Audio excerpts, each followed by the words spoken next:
Sejam bem-vindos aos Awards de 2021 do Chá de Trovão. Eu sou o Thunder e nesse vídeo nós vamos falar dos animes mais decepcionantes de 2021. E eu sei que vocês estão um pouquinho decepcionados por esse projeto ter demorado tanto pra sair. Acreditem, foi bem difícil conseguir terminá-lo, mas tá aí pra vocês. Para falar dos animes que deveram muito esse ano, nós usamos esses critérios aqui. Para fazer essa lista, tive a ajuda da nossa equipe do Chá de Trovão, o Rafa, o Maurício e o Igor, que ajudaram a fazer esse roteiro para vocês. Antes do vídeo, quero convidar vocês para conhecer a lojinha do Chá de Trovão, a montink.com/chá de trovão. Lá temos camisetas como essa daqui e canequinhas também, olha só. Temos moletom, temos camisa feminina, regatas, muitos produtos para vocês. Se você tá gostando desse projeto, por favor, deixa seu like e compartilha com todo mundo. Se você é novo, seja muito bem-vindo, se inscreva aqui no canal, porque ano que vem esse projeto não vai demorar muito. Eu garanto, porque vai ser um pouquinho diferente. Sem mais delongas, vamos lá.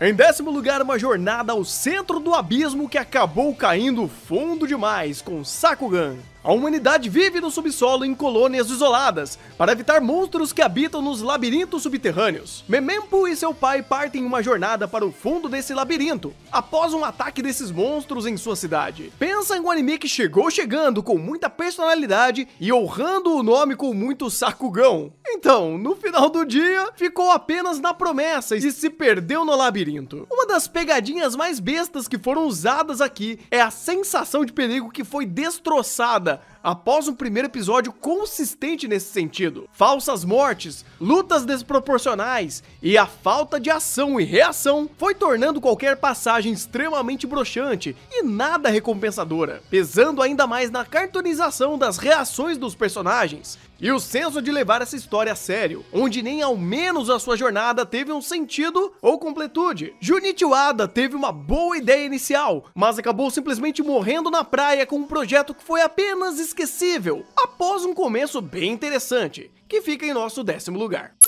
Em nosso 9º lugar, garotões bonitos, coxudos, inteligentes e tudo quanto mais estereótipos que vocês imaginarem. Isso resume bem em Bishounen Tantendan. Mayumi acaba entrando no clube de detetives bonitões de sua escola, onde cada um é excessivamente bonito da sua maneira e resolvem casos bizarros. Ou quase, onde a regra principal do grupo é você ser bonito, garoto e detetive. O primeiro ponto a se destacar em Bishounen é a sua direção. Tudo é muito bonito e vivo, algo sempre ressaltado durante a série. Seu diretor, Hajime Otami, conseguiu dar a estética necessária para a obra e a aproveitou como que pôde, tendo em vista, obviamente, péssimos calendários da Shaft, claro. O problema é que, bem, ele não tem nada além disso. O ritmo da série é bem tortuoso, cheio de diálogos que levam de nada para lugar nenhum, junto de uma construção narrativa dos mistérios de cada arco, que são, na melhor das palavras, amadora e sem graça. Um dos piores pontos da série é sempre recorrer ao overtextual. E o que isso significa?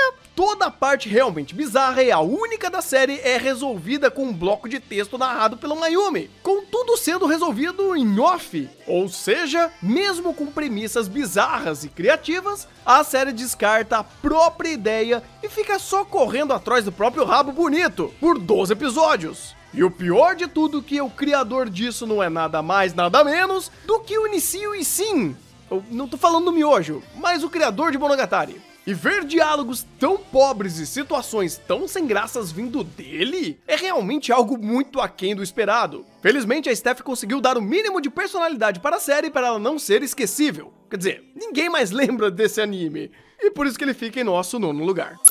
Em 8º lugar, um anime de arte onde a direção de arte é completamente morta. Com vocês, Blue Period. Aqui temos a história de Yatora, um jovem adolescente que acaba encontrando futuro no ramo da arte, ganhando novas experiências e evoluindo como pessoa. Não apenas seu material original é bem elogiado, como a premissa de mergulhar sobre questões artísticas e sociais é bem interessante e único. Há uma variedade riquíssima de temáticas para serem conversadas dentro da série, como o autoconhecimento, o papel da crítica, pressão social, educação, seja japonesa ou não, e até questões de gênero são discutidas aqui. Geralmente boas conversas e dando muito potencial para a série. O problema de tudo isso é que a adaptação que recebemos foi uma das coisas mais sem graças do ano. Direção morta, animação cheia de falhas e com problemas no decorrer da obra. Música que, apesar de boa, tem poucos encaixes marcantes. E o pior de tudo, pouquíssima criatividade na construção de cena, que muitas vezes são sem personalidades e jogada a esmo. E como se não bastasse tudo isso, o pace da série foi bem corrido e apenas pincelou conversas que seriam muito mais interessantes se bem trabalhadas. Coisa que não foi. Claro que Seven Arcs e os diretores escalados não são muito bons e já entregavam a falta de qualidade da série. Mas ver a Netflix bancando um anime de tão baixo orçamento para uma série tão boa chega a ser broxante. Com isso, o Período Azul ficou de luto em nosso 8º lugar.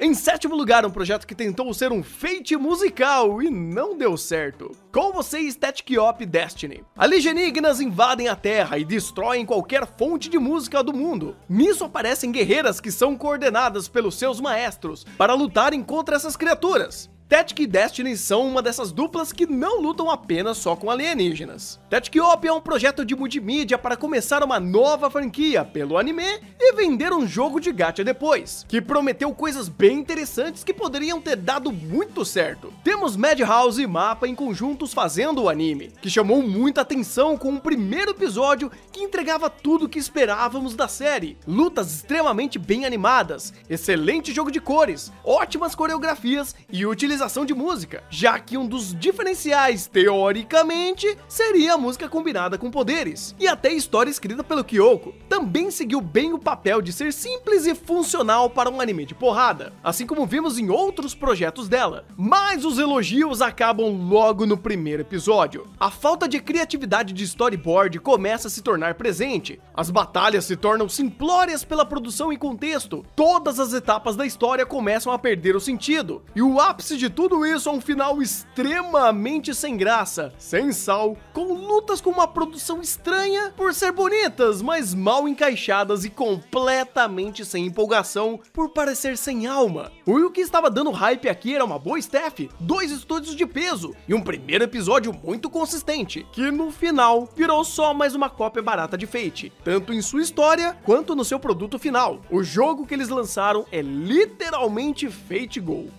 Em 6º lugar, uma história que acaba no meio. Com vocês, Horimiya. Hori descobre um lado mais descolado do Miyamura, por ele ter tatuagens e piercings, se tornando amigos por trocar segredos. Horimiya teve a capacidade de não conseguir dar continuidade em um Slice of Life, coisa que teoricamente um Slice of Life nem tem. Ele não tinha o que contar depois do meio da obra, quando os dois finalmente começam a namorar, focando em subtramas dos personagens secundários sem qualquer objetivo, ou relação de personagens jogadas, sem uma boa construção de sequências, coisa que é esperado de um Slice of Life romance. Antes disso, a história estava nos trilhos, mostrando uma crescente na construção de personagens da Hori e do Miyamura, com boas sacadas de falar sobre gostos diferentes, como tatuagens, piercing, ou gostar de apanhar do namorado. Sim, isso aconteceu. Mas tudo isso secou ao longo do caminho, onde até as interações dos dois ficaram cada vez mais aleatórias e sem graças, sem boas sequências de conversas ou conflitos extremamente artificiais, tanto para esse casal quanto para os outros personagens defuntos.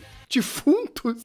De fato, os personagens são tão mortos que parecem os personagens defuntos. Horimiya criou um novo contexto, personagem defunto, é bem isso. A produção estava em dia no começo também, já que ajudava a criar empatia e ambientes agradáveis e bem imersivos. Fica a sensação que do meio pra frente, todo mundo desistiu. Roteiro, direção, storyboard e principalmente construção de tramas e conflitos que viraram uma bagunça desnecessária.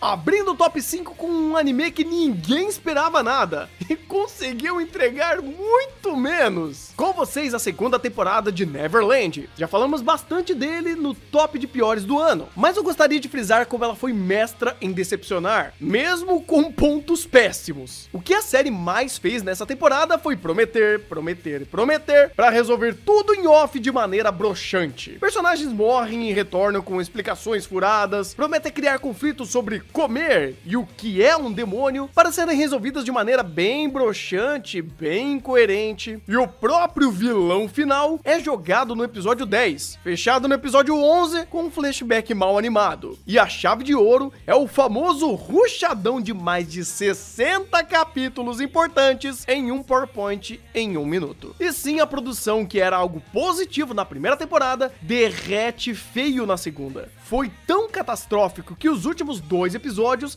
sequer teve um roteirista acreditado na série. E assim Neverland 2 acaba não só como uma série, mas com o carinho de muitos fãs por ela, ficando em nosso 5º lugar.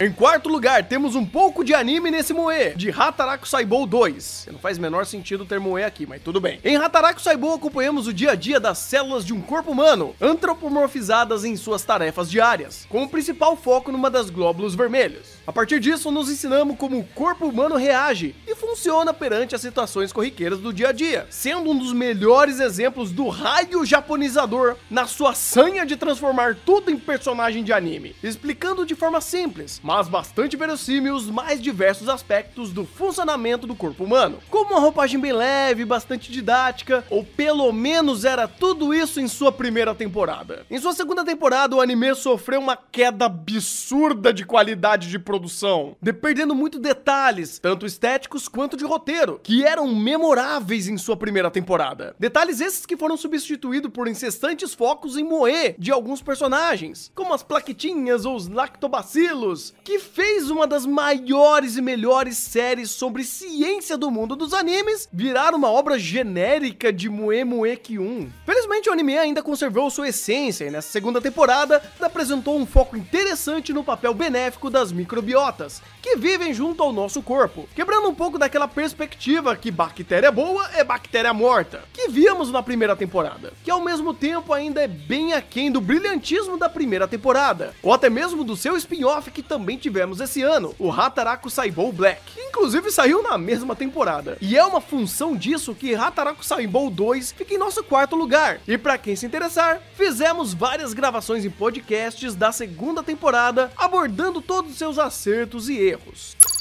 Abrindo o nosso pódio, temos o nosso maravilhoso ovo quebrado. Com vocês, Wonder Egg. Ai é uma garota hikikomori que se isola em seu quarto após o suicídio de uma amiga da escola, até ser apresentada a um misterioso gacha de ovos que prometem trazer de volta sua amiga morta. Entretanto, para isso, ela deve salvar outras garotas que estão dentro desses ovos, enfrentando seus medos e traumas. Sim, um dos melhores animes de 2021 entrando na lista de decepções. E o motivo é muito simples. Não existe outra palavra que reflita melhor o final de Wonder Egg que não seja decepcionante. O início e proposta de Wonder Egg são facilmente um dos melhores do ano e tinham o potencial para fazer o anime ser o melhor de 2021 com folga, com uma produção insana e um ótimo roteiro. Excelentes visuais e a animação se juntavam através de uma ótima direção, a um roteiro que não hesitava em abordar graves problemas sociais como abuso, bullying, assédio, transfobia e outras palavras bem pesadas por aí. Tudo isso enquanto apresentava e desenvolvia um cast de personagens principais maravilhosos, cada qual com seus medos, conflitos e traumas, que pouco a pouco vão sendo abordados e enfrentados na obra. Infelizmente, muita dessas qualidades acabou esfarelando no final da obra, em função de uma caótica produção que quase acabou matando algum dos seus funcionários, literalmente. O que iniciou com cenas e animações insanamente bem feitas, fluidas e detalhadas, estava acabando com tomadas de cenas distantes para não animar muitos personagens. Visível queda na qualidade de animação e nos detalhamentos de cenas, o que por si só já era uma queda significante para o Wonder Egg, mas ele acabou garantindo seu pódio aqui por uma queda